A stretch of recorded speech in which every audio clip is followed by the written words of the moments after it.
ఓం నమ శివాయ శ్రీమాత్రే నమ. మిత్రులకి శ్రేయోభిలాషులకి అలాగే నన్ను ఎంతగా ఆదరిస్తున్న యూట్యూబ్ ప్రేక్షకులందరికీ కూడా పేరు పేరు ధన్యవాదాలు. మిత్రులరా, మీ అందరికీ కూడా ఆ పరాదేవత ఎల్లవెల్లలా మీతో ఉండి మీ మనోవాంఛ నెరవేర్చాలని మనస్ఫూర్తిగా కోరుకుంటున్నాను. ఈరోజు మనం ఒక తేలికైన అద్భుతమైన రమబాణం లాంటి ఉపాయం తెలుసుకుందాం.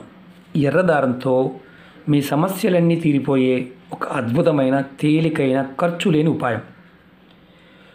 ఈ ఉపాయాన్ని ఎవరు చేయాలి, ఎందుకు చేయాలి తెలియచేస్తాను.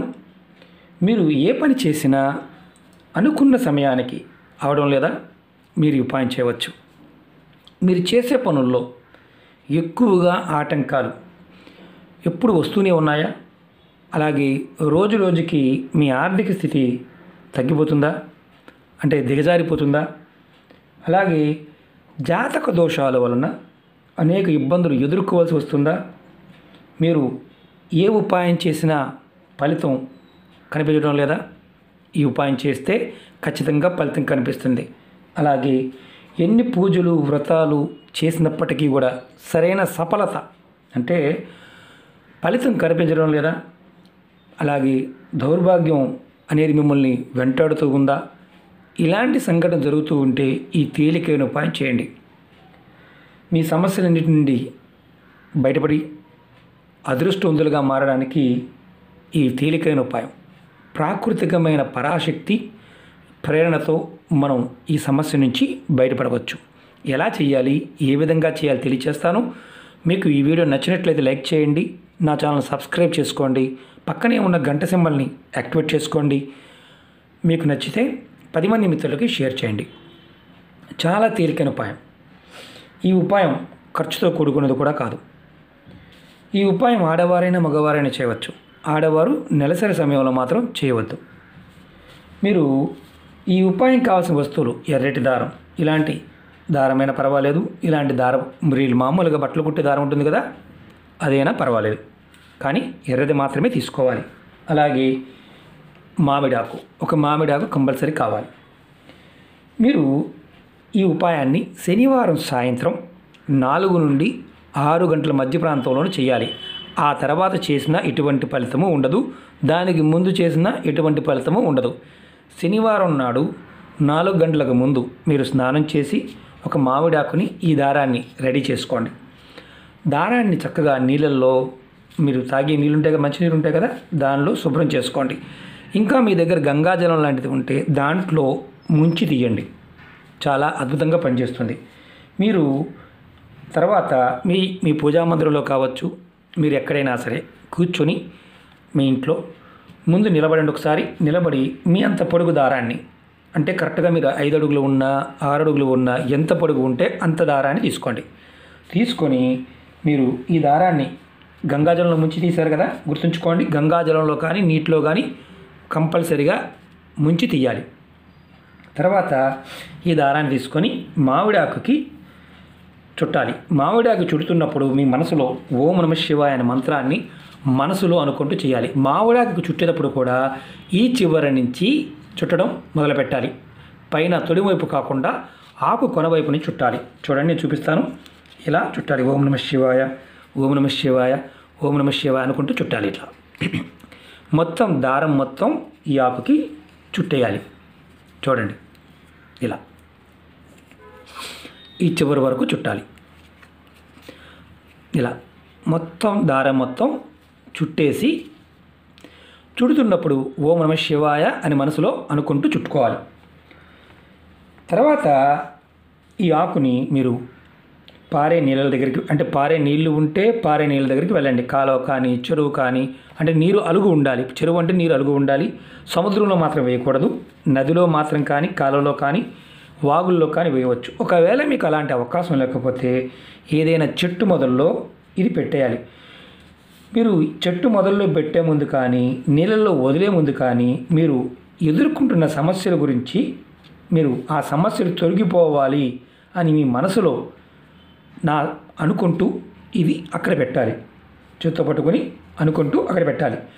నా ఆర్థిక స్థితి మెరుగుపడాలి, నేను కోరుకున్న ప్రతి కోరిక నెరవేరాలి, నా పనులు త్వరగా పూర్తవ్వాలి, నా మీద పనిచేస్తున్న నకారాత్మక శక్తి తగ్గిపోవాలి, నా జాతక దోషాలు ఉంటే తొలగిపోవాలి, నేను తెలిసి కానీ తెలియక కానీ తప్పులు చేసి ఉంటే వాటి నుంచి రక్షణ కలగాలి అని మనసులో కోరుకొని మీరు ఈ ఆకుని దారంతో చెట్టు మొదల్లో పెట్టేయండి.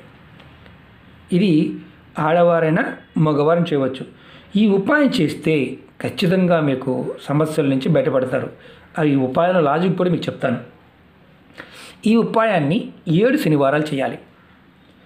ఏదైనా ఒక శనివారం మర్చిపోయినా మధ్యలో పర్వాలేదు, మధ్యలో నెలసరి వచ్చి ఆటంకం వచ్చినా ఆ శనివారం ఆగిపోయి సెకండ్ శనివారం చేసుకోవచ్చు. ఇలా మీరు ఖచ్చితంగా 7 శనివారాలు చేయాలి. ఈ ఉపాయం చేసిన కొన్ని రోజులకి మీకు ఫలితాలు రావడం మొదలవుతాయి. మరి ఈ ఉపాయంలో ఏముందండి, దారము ఆకే కదా అని మీకు అనుమానం రావచ్చు. ఎందుకంటే మన జాతకంలో లక్ష్మీకారకమైన శక్తి రావాలంటే కంపల్సరిగా మనకి అమ్మవారి యొక్క అనుగ్రహం ఉండాలి. ఇది మామిడాకు.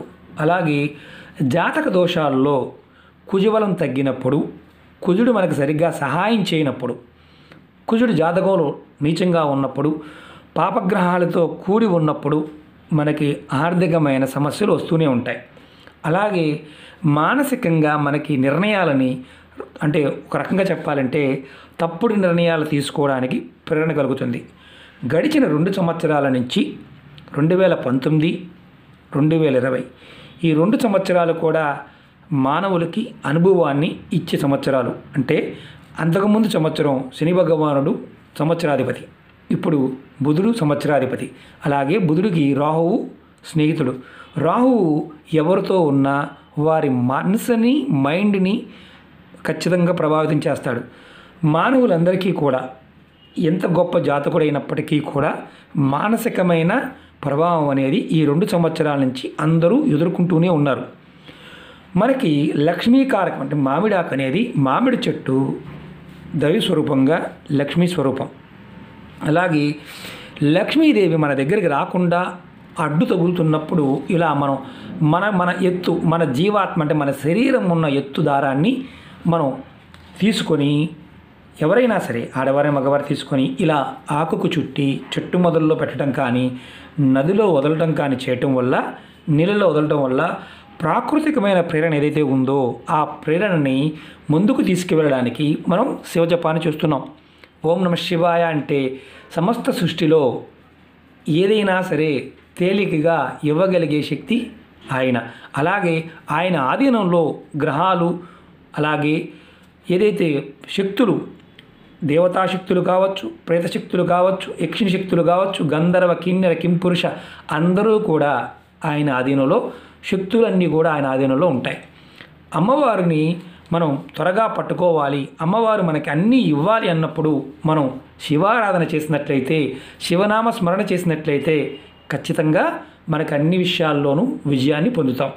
ఇందులో అంత అద్భుతమైన విషయం దాగి ఉంది కాబట్టి మీకు ఎక్స్ప్లెయిన్ చేస్తాను. అలాగే చాలామంది గురువుగారు ఇప్పుడు గురువు శనిగ్రహాల యొక్క కలయిక వల్ల ప్రమాదాలు జరుగుతాయని చెప్తున్నారు కదా, దాని నుంచి బయటపడటం ఎలా అని చాలామంది అడగడం జరిగింది. మిత్రులారా, ఒకటి గుర్తుంచుకోండి, గ్రహస్థితులు ఎలా ఉన్నా మనం నిత్యం కలికాలంలో మన ఇష్టదైవాన్ని కానీ, మన కులదైవాన్ని కానీ, మనం ఏదైనా భగవద్నామాన్ని గనక మనం స్మరిస్తూ ఉంటే, మనసులో ఎప్పుడూ స్మరిస్తూ ఉంటే మన మీద గ్రహగతులు ఇలాంటివి ప్రభావాన్ని చూపించవు.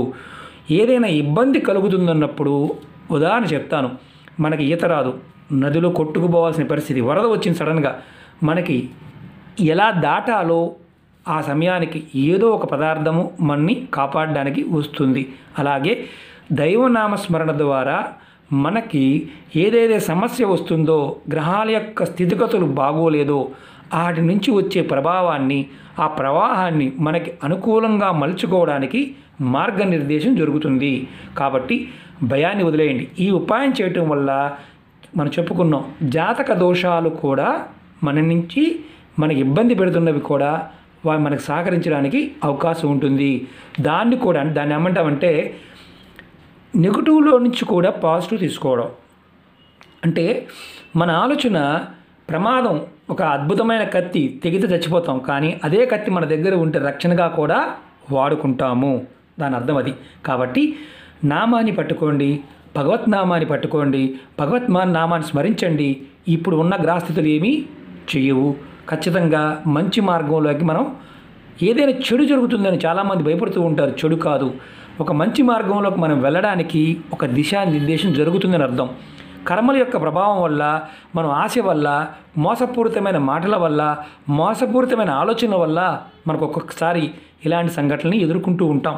కాబట్టి గుర్తుంచుకోండి, ఏదైనా సరే పరిపూర్ణమైన నమ్మకంతో, విశ్వాసంతో చేయండి. ఖచ్చితంగా ఆ పరాదేవత మన వెంట ఉండి మనం నడిపిస్తుంది. నేను ఎప్పుడు మీ అందరి కోసం ఒకటే కోరుకుంటున్నాను, అమ్మవారిని మీతో పాటు ఉండి మిమ్మల్ని సరైన మార్గంలో, సనాతన ధర్మంలో ఉన్న వారందరూ కూడా సరైన మార్గంలో ఉండాలి, సరైన మార్గంలోకి తీసుకురావాలి అని నేను అమ్మవారిని ఎప్పుడు ప్రార్థిస్తూనే ఉన్నాను. ఖచ్చితంగా మీ అందరికీ కూడా అమ్మవారు సరైన మార్గంలోనూ ఉంచుతుంది, మీకు ఎప్పుడు రక్షణగా ఉంటుందని మనస్ఫూర్తిగా నేను నమ్ముతున్నాను. ఓకే మిత్రులారా, మీకు ఈ వీడియో నచ్చినట్లయితే లైక్ చేయండి, నా ఛానల్ సబ్స్క్రైబ్ చేసుకోండి, పక్కనే ఉన్న గంట సింబల్ని యాక్టివేట్ చేసుకోండి, 10 మంది మిత్రులకి షేర్ చేయండి. భయాన్ని వదిలేయండి. గ్రహగతుల వల్ల ఏదో ఇబ్బంది పడతాము, ఏదో అయిపోతుంది, మీరు అలా చేయండి ఇలా చేయండి అని మీకు చెప్పడం కాదు. భగవంతుని పట్టుకోండి. కలికాలంలో నామస్మరణ మించినది ఏదీ లేదు. యంత్రము తంత్రము 2వ భాగంలో వస్తుంది. ఈ జన్మలో ఇప్పుడు మాత్రమే ఉపయోగపడుతుంది. అదే మీరు భగవత్నామాన్ని పట్టుకున్నట్లయితే, భగవంతుని స్మరించినట్లయితే, మీకు ఎన్ని జన్మలు ఎత్తినా అది అంత అద్భుతంగా మీకు పనిచేస్తుంది. భగవత్నామాన్ని ఇప్పుడు మనం స్మరించడం వల్ల ఎన్నో జన్మలు, మళ్ళీ రాబోయే ఎన్నో జన్మలకు కూడా మనకి అది ఉపయోగపడుతుంది. కాబట్టి భగవత్నామాన్ని మీరు వదలకుండా స్మరిస్తూ ఉండండి. ఖచ్చితంగా సమస్యల నుంచి బయటపడతారు. ఓం నమః శివాయ. శ్రీమాత్రే నమః.